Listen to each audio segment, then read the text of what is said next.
The whispering shadows. I remember the first time I heard the whisper. It came through the trees, faint but unmistakable. A voice low and breathless, just beyond the edge of the woods. It sounded like my own name.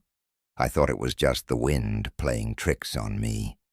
But I couldn't shake the feeling that something was wrong.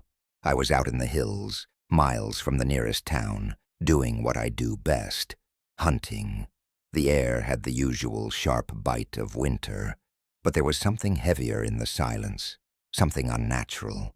That evening, as the sun set behind the craggy peaks, I noticed something odd. It wasn't the usual quiet of the wilderness. It felt like eyes were watching me. I could feel them, staring from the shadows of the trees. My instincts told me to leave, but I didn't. Not yet. I was about to pack up when I heard the voice again, clearer this time, as if it was standing right behind me. "David?" It whispered. My spine stiffened. I had no family here. No one knew I was out in these parts, except for a few distant colleagues. But that voice, it wasn't mine. I turned, scanning the darkness. Nothing, only the cold breath of the mountain air and the rustling of branches. I should have left then, but I didn't. Maybe I was curious, or maybe I thought I could outwit whatever it was. But I stayed. I slung my rifle over my shoulder and began to make my way down the narrow trail back to my truck. The whisper came again, this time louder and more urgent. "David, come closer." It was almost like a familiar voice now, almost like mine. I froze. My hand instinctively went to the handle of my rifle, but I couldn't shake the feeling that the woods themselves were closing in around me, the trees bending toward me with unnatural intent. The air grew heavy with something dark. Then I heard it, the sound of footsteps, slow, deliberate, just a few paces behind me.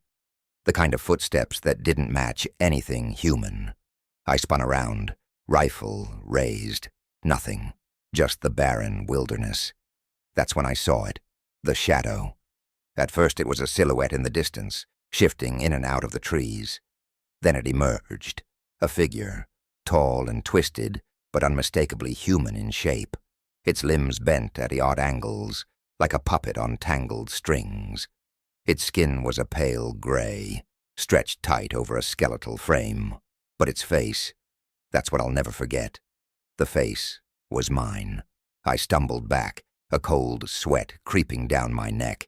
It was my face, but wrong. Hollowed eyes, mouth stretched in a grin too wide, the skin too tight.